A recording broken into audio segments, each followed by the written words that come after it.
I am now going to begin my story, said the old man. So please attend.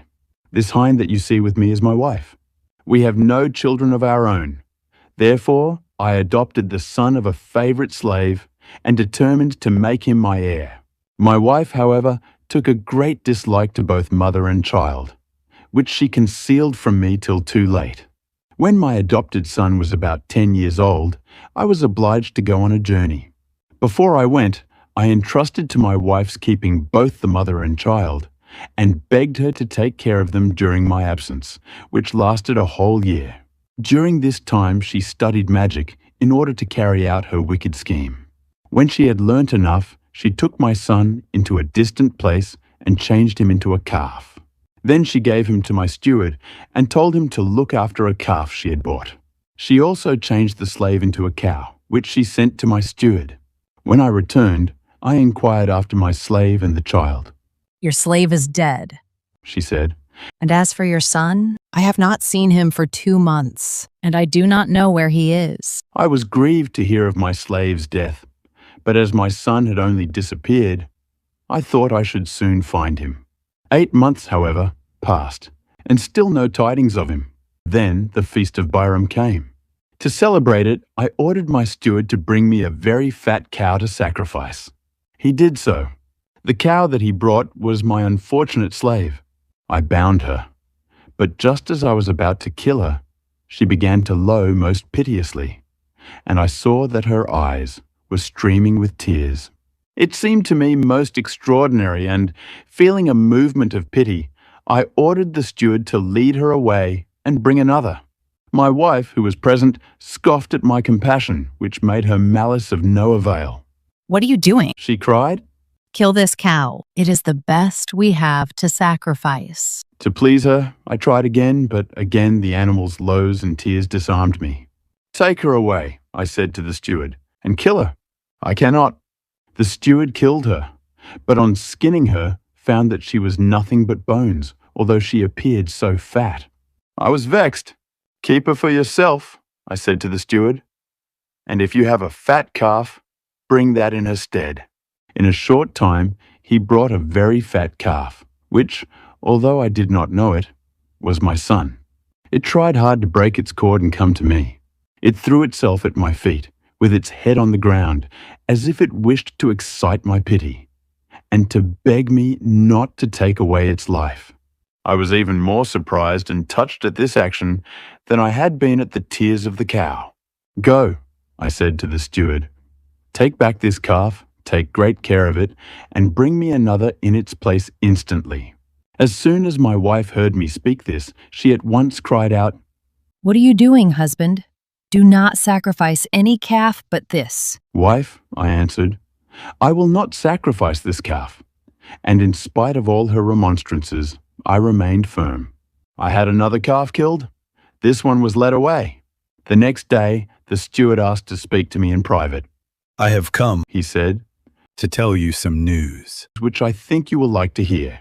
I have a daughter who knows magic. Yesterday, when I was leading back the calf, which you refused to sacrifice, I noticed that she smiled, and then directly afterwards began to cry. I asked her why she did so. Father, she answered, this calf is the son of our master. I smile with joy at seeing him still alive, and I weep to think of his mother, who was sacrificed yesterday as a cow. These changes have been wrought by our master's wife, who hated the mother and son. At these words, continued the old man, I leave you to imagine my astonishment.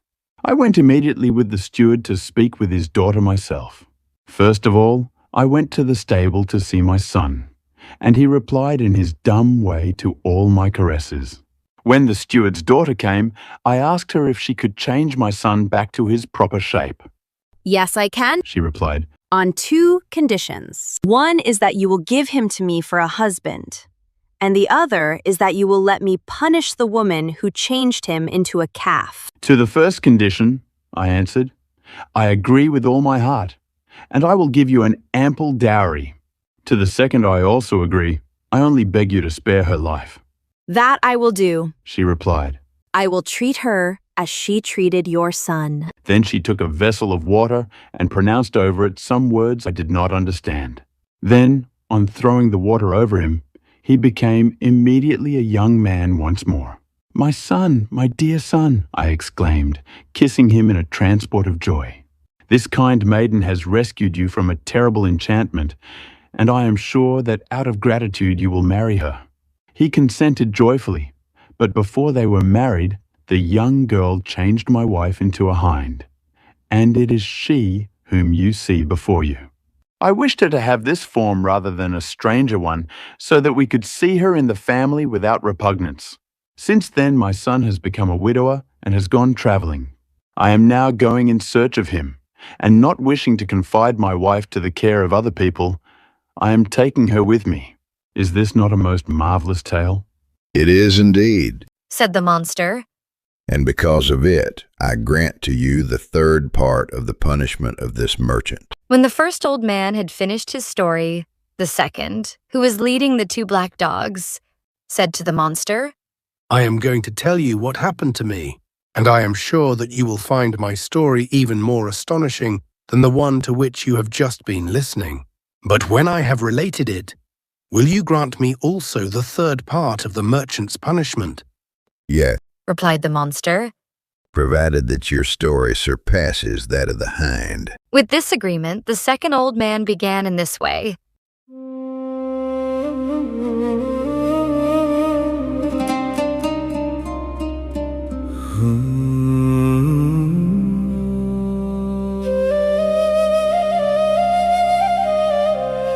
This gentle doe beside me here was once my wife so dear.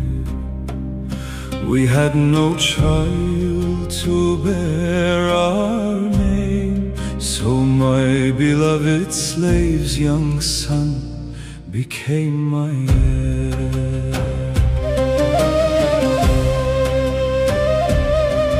But jealousy consumed her heart.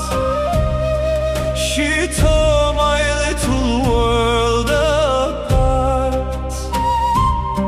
She changed my son into a calf, his mother to a cow at last.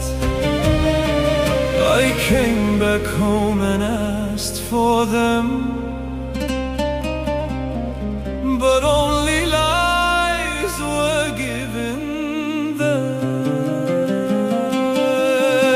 Oh, beneath Arabia's starry skies, I heard the sorrow in their cries. A weeping cow, a pleading calf, and mercy changed my path. Now every step this doe and I take beneath the desert sky reminds me love can turn to pain and lost things may return again.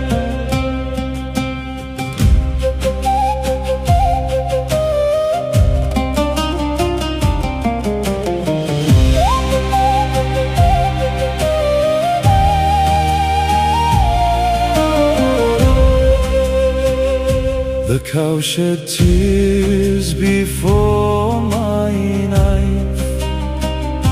The calf bowed low and begged for life.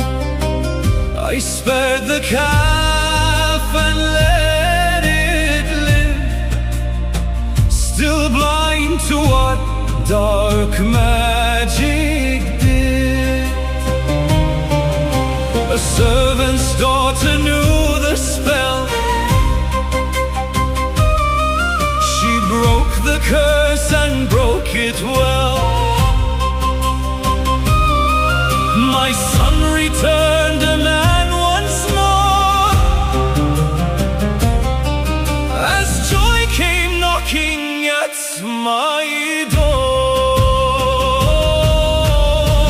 My son embraced his life anew, and wed the maiden kind and true. My wife became this gentle doe,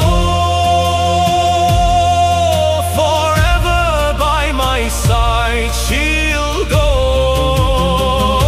I searched the world for my dear son, my journey still is not yet done. This is my tale of grief and grace, written in time I can